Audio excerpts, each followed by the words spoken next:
nós vamos dar sequência nessa série de mensagens, falando do nosso terceiro ato, que é além da vida nossa de cada dia. Na vida nossa de cada dia, a gente vai vivendo, vai fazendo as nossas coisas, vamos procurando a oportunidade de testemunhar, mas o que acontece além da vida nossa de cada dia? O que é que tem mais para frente? Nós conseguimos contemplar o hoje, mas o que será que tem para depois? Então esse é o tema que a gente vai compartilhar, refletir nessa manhã.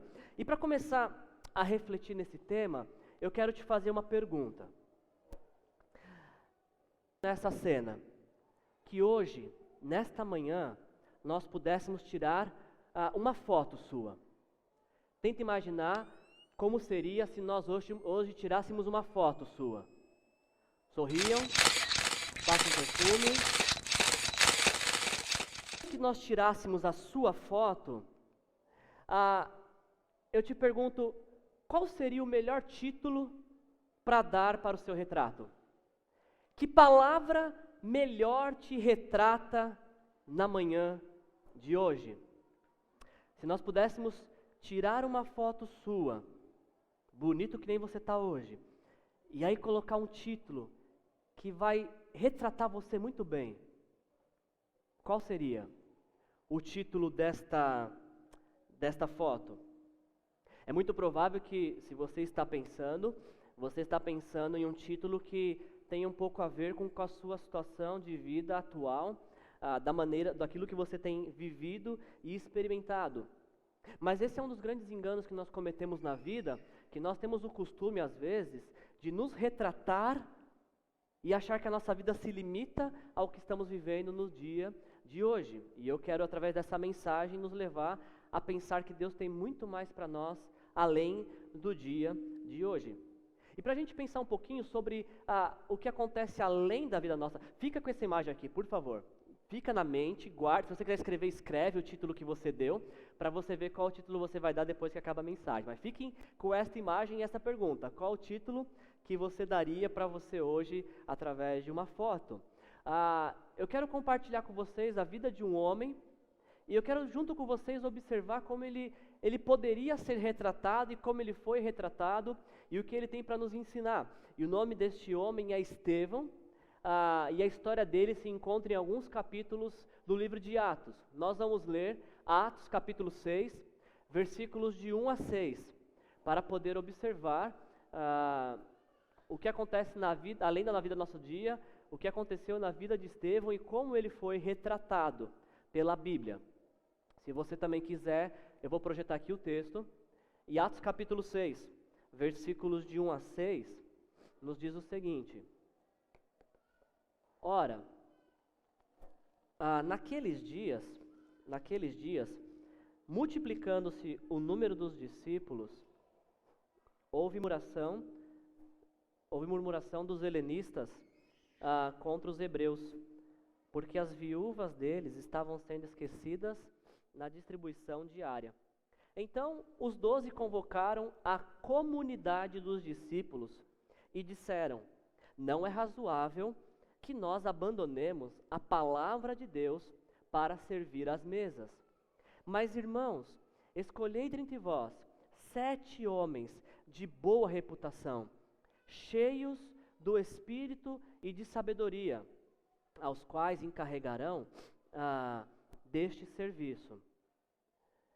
E quanto a nós, nos consagraremos à oração e ao ministério da palavra. O parecer, no diz o versículo 5, o parecer agradou toda a comunidade. E elegeram Estevão, homem cheio de fé e do Espírito Santo, Filipe, Prócoro, Nicanor, Timão, Pármenas e Nicolau, prosélito de Antioquia. Apresentaram-nos perante os apóstolos e estes, orando, lhes impuseram as mãos. Até aqui. Nessa manhã, eu decidi escolher essa versão, que é a Revista Atualizada, porque me agrada muito essa tradução, a maneira como que a Revista Atualizada traduziu diferente da NVI, o termo grego pletos. Enquanto a NVI traduziu por todos, a Revista Atualizada decidiu traduzir pletos por comunidade e não por todos. Você sabia que foi só depois do ano de 390 depois de Cristo que a palavra grega eclésia, que significa, nós traduzimos para a igreja, a palavra igreja foi usada para se referir a um local apenas 390 depois de Cristo? Você sabia que apenas em 390 depois de Cristo as pessoas diziam: nós vamos para a igreja, e quando elas falavam igreja, o termo que elas usavam fazia menção a um prédio, mas isso só foi acontecer em 390 depois de Cristo. Não sei se essa é uma prática sua, mas quando você sai de casa, um vizinho seu vê, ou quando seus filhos perguntam: onde você vai? Ao domingo de manhã. E a resposta mais natural seria igreja. Você faz isso? Se você faz isso, saiba que este é um hábito que foi nos ensinado, e nós adquirimos este hábito apenas em 390 depois de Cristo. Porque antes de 390 depois de Cristo, a comunidade cristã não tinha prédios onde se reunir. Quando os primeiros discípulos foram sendo formados, as primeiras pessoas foram chegando a Jesus, eles se reuniam no pátio do templo de Jerusalém, mas em 70 esse templo foi destruído. Então, de 70 até 390, a palavra igreja não era usada para fazer menção a um prédio, porque eles não tinham prédios. Eles não tinham um prédio para se reunir. A igreja, antes de 390, era usada para fazer menção à totalidade de todas as pessoas que um dia se renderam a Jesus. Independente da sua nacionalidade, aonde elas estão, se elas se renderam a Jesus, elas fazem parte da igreja. Antes de 390, esta palavra só era usada para fazer menção à totalidade das pessoas que um dia reconheceram que eram pecadoras, se arrependeram, pediram perdão de seus pecados e receberam Jesus como seu único Senhor e Salvador. A totalidade dos discípulos de toda a história é a igreja. Mas que os pequenos grupos que se reuniam em vilarejos, que se reuniam nas casas, que se reuniam no trabalho, na hora do almoço, que se reuniam na escola, eu acho que comunidade é um bom nome para se pensar nesses pequenos grupos que fazem parte do grande grupo chamado igreja. Nós podemos ver essa palavra comunidade novamente sendo usada para fazer menção ao pequeno grupo de discípulos em Atos capítulo 15, versículo 30, quando Paulo e Barnabé são comissionados para ir dar o relatório de como foi o concílio em Jerusalém. No capítulo 15 de Atos, eles chegam em Antioquia, e aí é dito então que eles chegaram à comunidade que se reunia em Antioquia. A palavra comunidade, de acordo com o dicionário, comunidade significa qualidade daquilo que é comum, identidade, paridade, conformidade, lugar onde vivem indivíduos agremiados. É por essas e outras razões que me agrada muito se referir ao nosso grupo aqui como uma comunidade de fé, como um grupo de pessoas que fazem parte de uma realidade maior. E no livro de Atos nós vemos que a comunidade dos discípulos estava crescendo.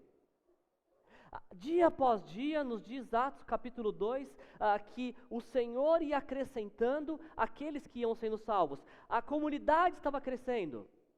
E quando toda a comunidade cresce, junto com o crescimento, vêm as dificuldades, vêm as lutas dos ajustes, vêm as dores do crescimento. E esse texto que nós lemos nos diz que quando essa comunidade de discípulos estava crescendo, eles se depararam com um problema. Nos diz o texto de que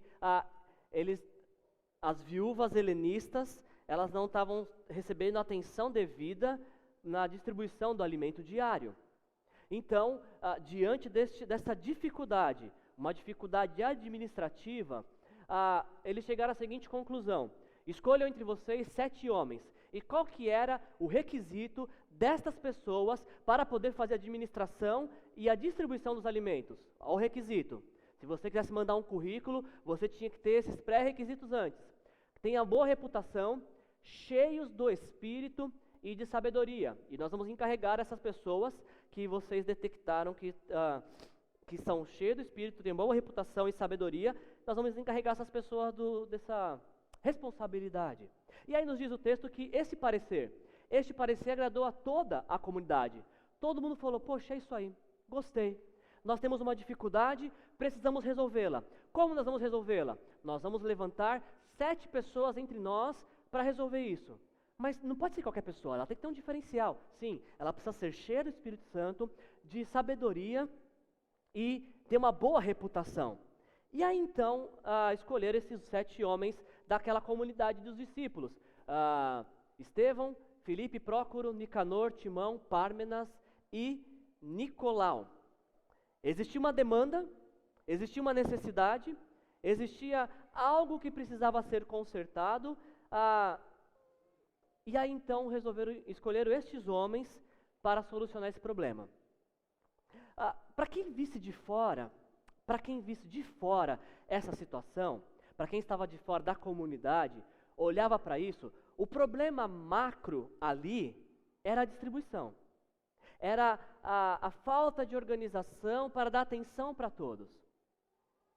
Mas se você fizesse parte da comunidade, você ia saber que o problema não era esse. Porque nos diz o texto que havia murmuração. O real problema, o problema essencial na comunidade era a murmuração. E o problema macro, superficial, era a distribuição. Então, na verdade, esses homens, eles foram escolhidos essencialmente para dar fim à murmuração na comunidade. E de uma maneira genérica, assim, superficial, para organizar melhor a distribuição dos alimentos. Alguns amigos teólogos meus, eles baseiam este texto como o início do ministério da diaconia. Muitos teólogos olham para Atos 6 e falam: olha, aqui começou a diaconia, porque tinha um problema na igreja e levantaram homens para solucionar problemas administrativos da igreja. Com toda humildade digo isso, eu, com certeza estudei bem menos do que muitos desses teólogos que afirmam isso. Mas eu tenho dificuldades em olhar para esse texto e dizer que aqui começa a diaconia. A diaconia é um ministério que existe, é bíblico, toda igreja precisa desse ministério. Esse ministério é importantíssimo para cada comunidade de fé.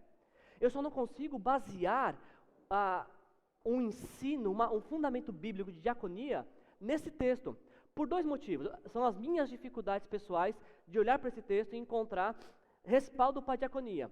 O primeiro deles é que a gente já falou aqui, apenas no 4º século, a palavra igreja foi usada para fazer menção a um prédio. Sempre que nós pensamos em diácono, talvez por nossa cultura evangélica brasileira, nós pensamos em alguém que faz o quê? Que arruma o prédio, que toma conta das coisas materiais do prédio, são responsáveis pela administração e pelo bom andamento de todas as coisas no prédio. Tá, mas isso foi acontecer só em 390. Antes de 390, já existiam diáconos e a igreja não era um prédio. Então essa é a minha primeira dificuldade para associar esse texto à diaconia. E a segunda dificuldade que eu tenho, e essa é a maior de todas, é que estes homens aqui, que foram escolhidos para dar fim à murmuração. Eles foram levantados para dar fim à murmuração. Porém, quando você continua lendo Atos 6, 7 e 8, não é assim que você encontra eles agindo.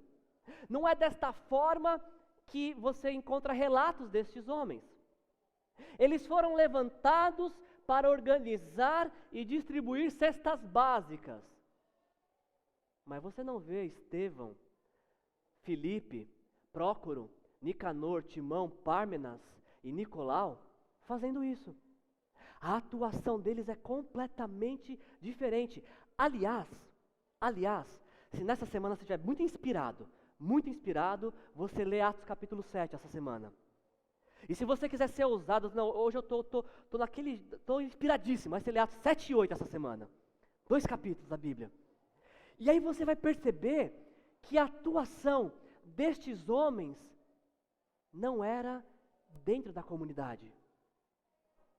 Pensamos que os diáconos foram constituídos para atuar primordialmente dentro da comunidade. Mas não é o que esses homens fazem. A Bíblia vai relatá-los atuando fora da comunidade. A Bíblia vai relatá-los atuando no mundo. O destaque que a Bíblia dá para esses homens não é pelo que eles estão fazendo dentro da comunidade. O destaque que a Bíblia dá para esses homens é pelo que eles estão fazendo fora da comunidade. É por como eles estão atuando no mundo. É interessante pensar, né, que para eles atuarem no mundo, para eles atuarem fora da comunidade, eles precisavam ter boa reputação, ser cheios do Espírito e de sabedoria. Eles precisavam ser cheios do Espírito não para servir a comunidade local dos discípulos. Eles precisavam ter sabedoria, bom testemunho, ser cheio e ter sabedoria, boa reputação e ser cheio do Espírito para atuar fora. E é assim que a gente vê um desses homens atuando, que é Estevão, que hoje é a personagem bíblica que a gente vai dar ênfase. Olha o que a Bíblia fala de Estevão. Lembre-se, ele foi escolhido para dar fim à murmuração, mas olha como ele é retratado atuando. Estevão, homem cheio da graça e do poder de Deus, realizava grandes maravilhas e sinais entre o povo. Não fala o texto que Estevão distribuía a cesta básica como ninguém. Não fala o texto que o Estevão era um homem dedicado, ele chegava mais cedo, abria as portas, arrumava as cadeiras, limpava. Não. Quando Estevão vai ser retratado, nos diz que ele era cheio do Espírito Santo, do poder de Deus, e realizava grandes maravilhas e sinais entre o povo, do lado de fora da comunidade. Contudo, levantou-se oposição dos membros da chamada sinagoga dos libertos, dos judeus de Cirene, de Alexandria, bem como das províncias da Cilícia e da Ásia. Estes homens começaram a discutir com Estevão, mas olha o que diz o texto: mas não puderam resistir à sabedoria e ao espírito que ele falava. A foto de Estevão. Vou retratá-lo. E aí você pode escolher qualquer um desses títulos que você quiser para colocar na legenda da foto que melhor retrataria Estevão. Homem cheio da graça, homem cheio do poder de Deus, homem sábio, homem que tem palavras inspiradas pelo Espírito Santo. Qualquer um desses títulos seria um bom título para Estevão. Homem que é acusado falsamente, mas não fica irado contra os seus acusadores. Pelo contrário, se esconde e fala apenas aquilo que Deus lhe direciona. Estevão é levado ao Sinédrio. Sinédrio era o tribunal religioso de Jerusalém do primeiro século. Então, fizeram falsas acusações contra Estevão, pegaram ele e levaram ao Sinédrio para ser julgado por algo que ele não cometeu, por um crime que ele não cometeu. E, inclusive, isso me assusta. No tribunal religioso, no lugar que deveria se zelar pela justiça, levam falsas testemunhas para depor contra Estevão. Não é estranho isso?